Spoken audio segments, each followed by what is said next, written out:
Bíblia é um texto formidável, composta de 66 livros diferentes, escritos por mais de 40 autores em um período de 1000 anos.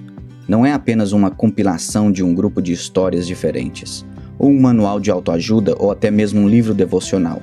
É uma história coesa de Gênesis ao Apocalipse, a história da glória de Deus. Vamos ver essa história.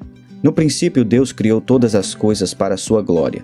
Como coroa da criação, ele fez o homem para que Deus pudesse compartilhar a si mesmo com outros. Ordenou para sermos férteis, multiplicar e encher a terra com a glória de Deus.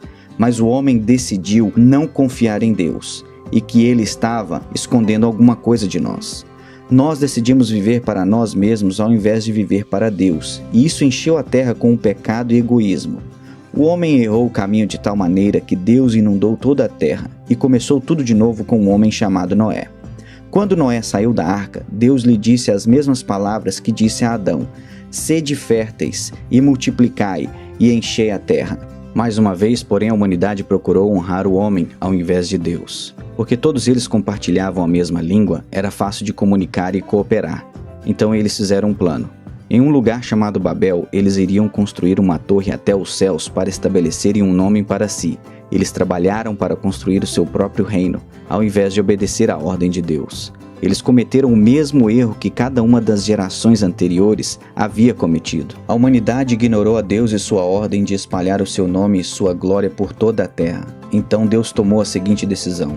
Ele confundiu as línguas das pessoas para que elas não pudessem mais facilmente comunicar entre si. Naquele momento, Deus formou a diversidade entre tribos e povos do mundo. Assim, diferentes grupos de pessoas se espalharam para o norte, o sul, o leste e o oeste. Dessas nações, Deus escolheu um homem chamado Abraão e fez uma aliança com ele. Deus disse a Abraão que ele iria abençoá-lo e todos os seus descendentes, transformando-os em uma grande nação que iria abençoar todas as outras nações. Deus eventualmente nomeou esta nação Israel, e ele começou a demonstrar sua glória através deles de muitas maneiras. Deu-lhes um conjunto de leis para viver de modo que eles poderiam ser separados, vivendo uma vida santa diante de todas as outras nações. Ao fazer isso, eles se tornariam um sacerdócio real, mediando entre Deus e o homem. Obedecendo seus mandamentos diante das nações, Israel iria encorajar e incentivar as pessoas a amar a Deus e amar os outros. Deus também deu a Israel um lugar geográfico especial sobre a terra,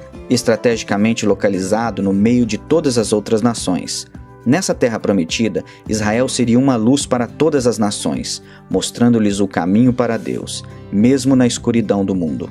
Às vezes Israel vivia este chamado e compreendia bem o desejo de Deus para abençoar todos os povos da terra através deles. Porém, de novo, Israel caía na mesma armadilha que a humanidade, glorificando a si mesmo ao invés de glorificar a Deus. Quando Israel se desviava do caminho, Deus intervinha.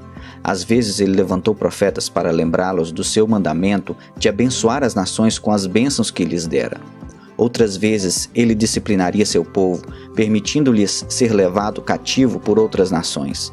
Independentemente disso, Deus usou Israel mesmo em sua desobediência para engrandecer seu nome entre as nações. Mas tudo isso foi apenas o começo daquilo que Deus tinha planejado. Em todos os seus altos e baixos, Israel cresceu com fome de um Messias prometido, um rei que iria estabelecer um reino eterno que nunca teria fim. Isso, é claro, nos leva a Jesus. Deus enviou seu Filho para a terra por 33 anos para demonstrar dramaticamente o amor do Pai, tanto para judeus como gentios. Ele era da linhagem do rei Davi, mas sua genealogia tinha judeus e gentios.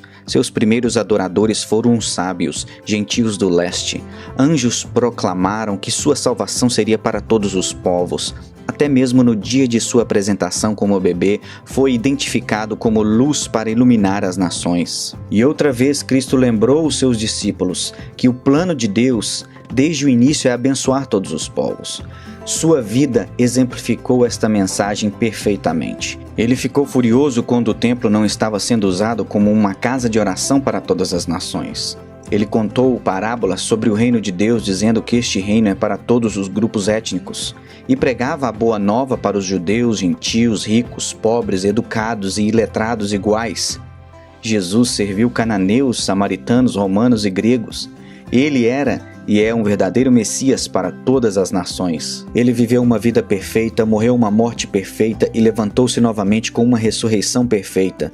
Então ele nos mandou: ide, fazei discípulos de todas as nações. As palavras perfeitas para resumir seu ministério. Ele nos disse que este evangelho do reino deve ser proclamado em todo o mundo, em testemunho a todas as etnias, e então virá o fim.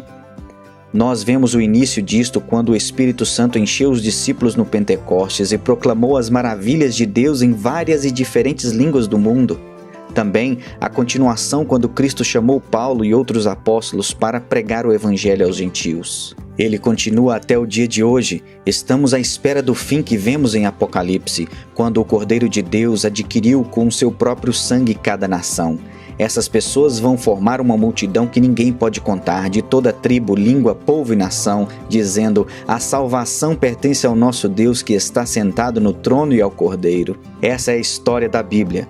Uma única história coesa de capa a capa. A história de Deus, a história de sua glória entre todas as nações. Mas não pode vir a ser concretizada até que todas as nações escutem esta história. Ele te convida para essa história. Ele te convida para essa missão. Qual será a sua participação?